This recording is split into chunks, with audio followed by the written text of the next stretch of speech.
Called him at 7:36 p.m. I remember the number. Hey, Pop. Hey, what's up, monkey man? So listen, can I talk to you about something? Sure. I said, Dad, I don't want to go to law school anymore. I want to go to film school. A little bead of sweat starts to go down the back of my neck. I'm like, here it comes. You want what? I thought he was going to go into other stuff about, like, my ass. You think I'm paying for that? You know, that could be a hobby, but you know, that's not a real job. I thought all this was coming. And after about a 5-second pause, he goes, I hear this. Are you sure that's what you want to do? Yes, sir. Then I hear, well, don't half-ass it. And my dad not only said okay, in the way he said don't half-ass it was also, okay, let's go, big boy. Own that. Put some leverage, get some horsepower behind where you're going. Go do it. If you're gonna do it, do it. Say what you can do what you say. If you can't do it, don't say you can do it. Don't over leverage yourself. Don't over leverage a decision and then jump in and kind of dip a toe. I think I'll try it out. No, think if you're gonna try it out beforehand, but when it's time to go, dive. Finish it, find out. Come out the other side.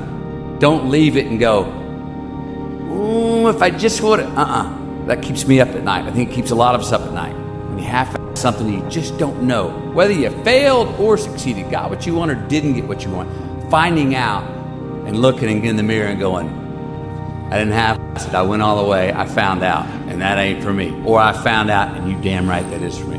That's a great place to get to. You ever had a gut feeling that maybe you were meant for more, but you weren't really sure what the next best steps were to achieve it?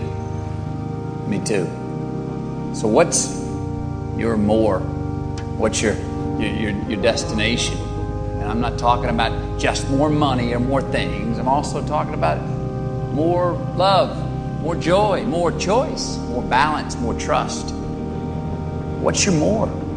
If life was nothing but green lights and we didn't have yellows and reds, things that make us pause, hardships, crises, times for introspection, then what the hell would it all be for? We need the yellows and the reds. That's how we evolve. That's how hopefully there's some ascension to our being. That's how we give some credit to time and growing older. If we were the same person today that we were 20 years ago, then what the hell are we doing? If anything, I would say to my 50-year-old self, go fail more.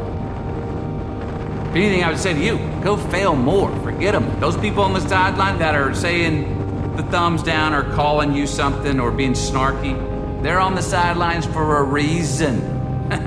Hustle, hustle, hustle.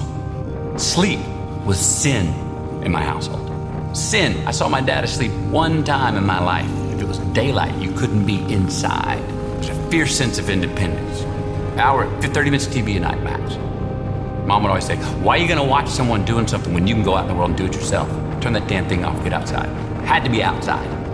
Like go get out in the world, go hustle, figure it out. We all want more out of our life, don't we? More out of our relationships, more out of our careers, more out of ourselves. So look, it's time to renegotiate, right? Who we are and how we treat each other. It's time to re-engineer how we can get where we want to and need to go. It's time to restore what's worth keeping from our past and what's worth taking into our future. Life's mystery going forward, the science looking back. When you look back, we can all connect every single dot. It's mathematical, scientific how we got to this table right here. We've got plans for this afternoon, but we're not sure what's going to happen. But everything looking back, it's all connected if we go back and look at it. And there's a whole lot of, I thought that was the end. Well, it was the end, but it was the beginning of this thing.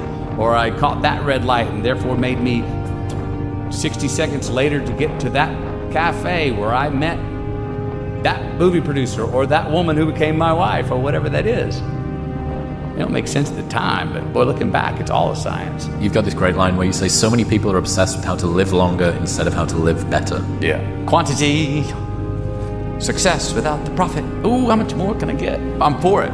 The longevity. I'm for it. But in the pursuit of it, are we measuring quality of life along the way? Some people aren't. I personally don't want to have the highest number, but then go, well, that wasn't any fun, or I didn't enjoy that, or that sucked. I'm just trying to remind everyone that just like in business, when I say success without the profit, we have plenty of people that succeed. If you got the most money, the most toys, you succeed. They didn't profit. They're not profiting with their success. Profit measures quality with the quantity. So I'm saying real success is when you have profit. Well, really great longevity would be for those quality years, quality time left in this life. What do you wish more people knew about the price of success in life? Well, success has taken on different definitions over time. It used to have to do, and now, money, fame, that's your definition of success. So it seems to be that, and it always has been to some extent, whoever has more is most successful. More access, more money, you're the winner. I'm not saying it's a race to the red light, but I am saying the fourth quarter of that being your goal, the residuals decline on quality of life. I've met many more very rich men who chase that dollar to be successful and to be relevant for having the most money, that the last 15, 20, even younger years were bewildered, lost, had no relationships, didn't have purpose. Chasing the dollar, they just did it. They were good at it and made it happen, but they didn't feel what they were doing. They couldn't even necessarily say what they were really good at. Just good deal makers or made the right calls in certain mathematics. It's also why I wasn't surprised when Trump first got elected. He had fame, he had money. We sell that every day in the West as this is how you make it. It's America. This is what you That's do. America. That's America. Be less impressed and more involved. More involved. Yeah. What did you mean by that? And where did that come from? It came from, we grew up hardcore on gratitude. I'm a very thankful guy.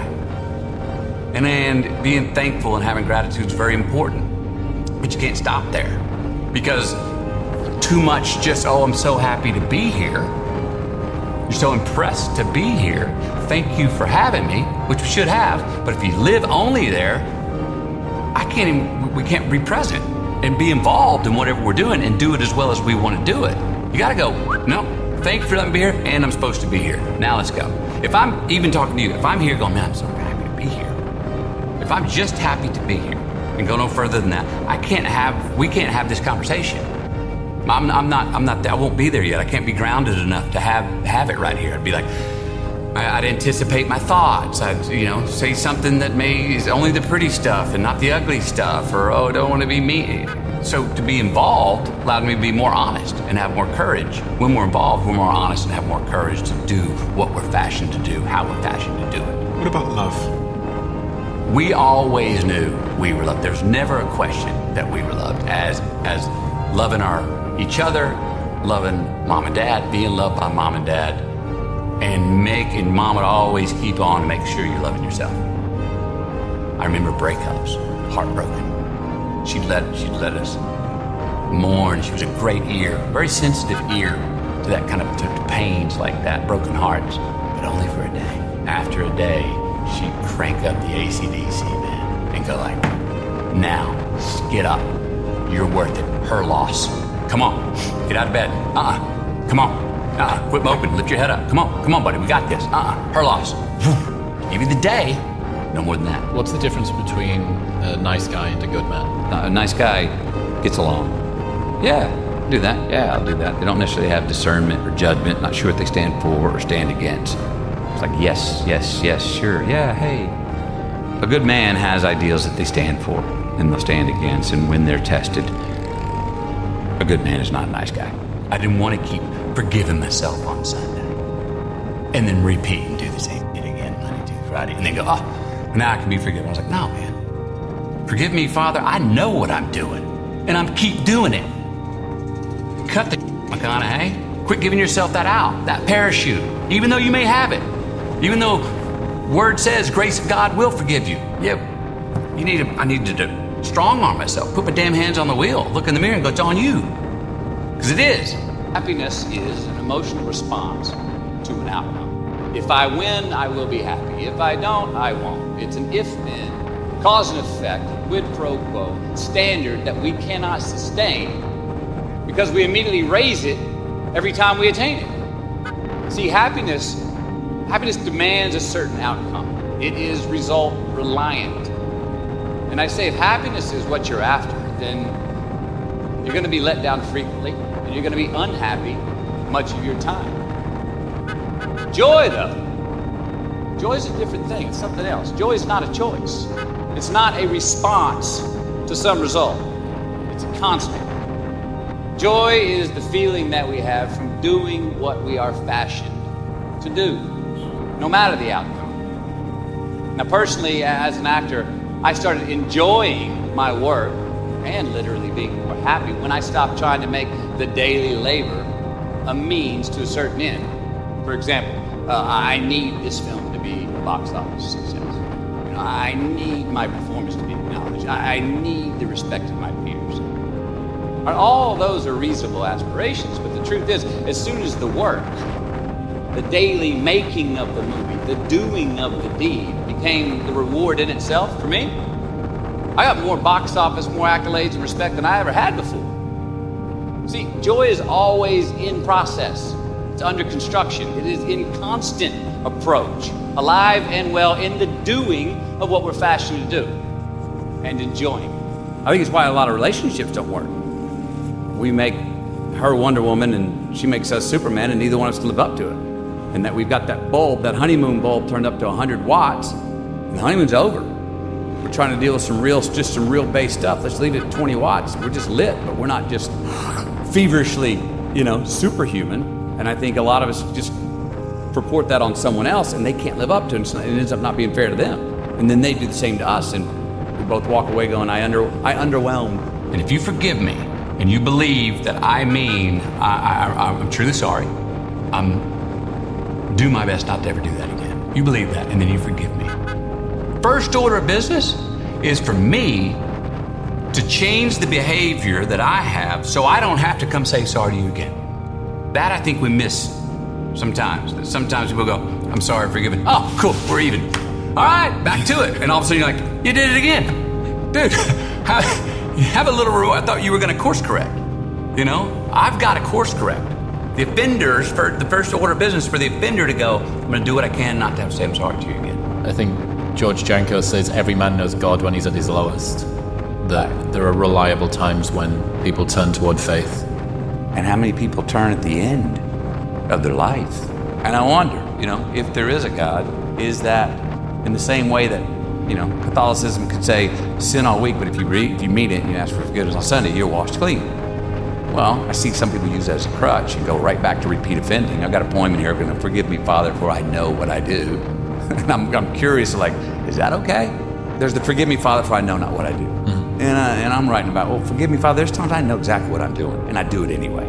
That was an error of volition, not accident. A choice I made. Yeah. Now, if I'm going to keep making that choice and be a repeat offender, I'm not ready to go, yeah, but if I ask for forgiveness on Sunday, I'm all clean. We can do it all over again. I'm not ready to, I'm going, no, hang on, God. The buck's got to stop here. I say, what's better? I'm got a poem in here called Heaven or Not. I'm going to try and find it and see if this kind of half answers that question. Tomorrow is not today's measurement when the misery is bad enough, right? These people forever.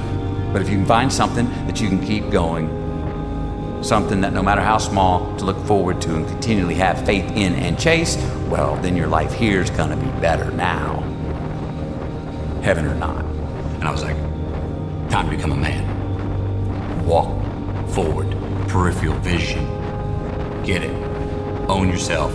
Walk forward with more courage and start becoming the man you want to be instead of acting like it and putting it off.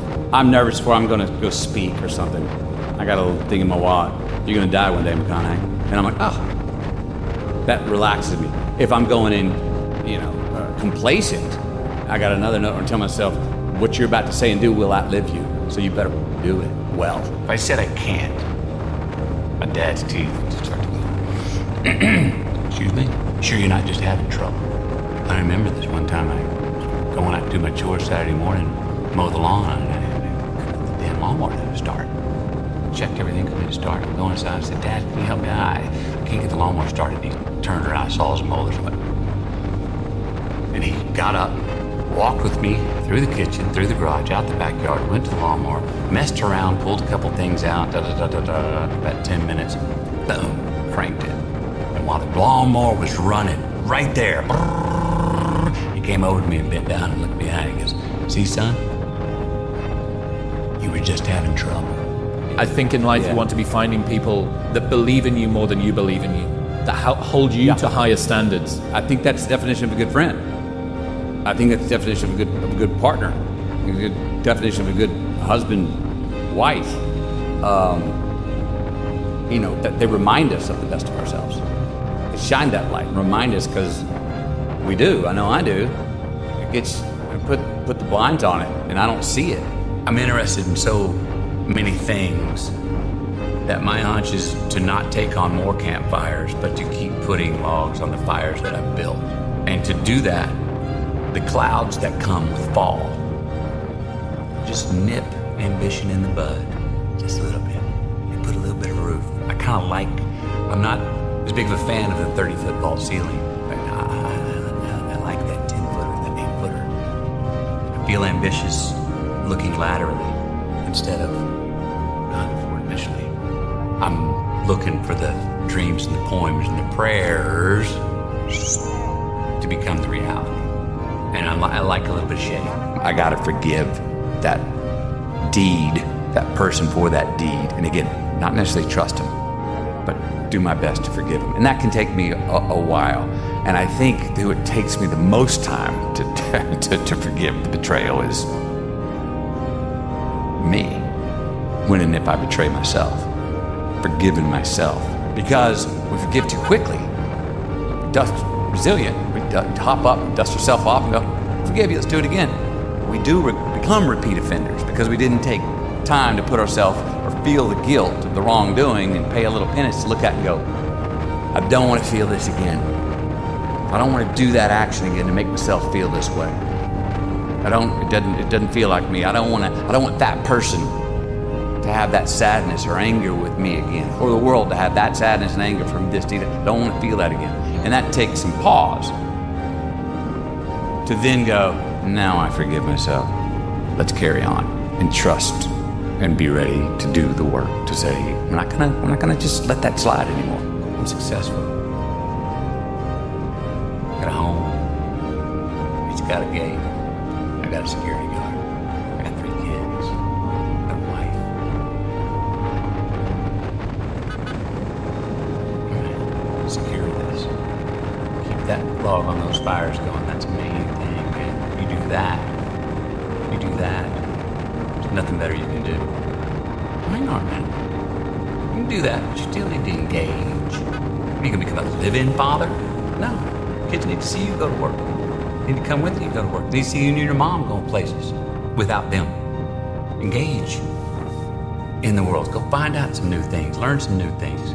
Whether that's the physical frontier or the mental frontier. Take more risk there. Why? Wait a minute now. So we're saying if success is the key, if success is the measurement, and you can get it by lying, cheating, and stealing, and still be rewarded the gold medal. That's what's happening. Are we ready to say that's okay? Are we ready to say that's just how it is? We have leaders in positions now that are saying, yeah, just win. Or just win, just succeed. But yeah, you get there. You did it. Congratulations, come to the front of the line. So what are the ethics? I don't know, what'd the winner do? Well, but wait, what about rules? Oh yeah, by the way, the rules, if you follow them, you're a sucker. I started to find myself going, oh, wait a minute. I'm not ready to say. That's just how it is.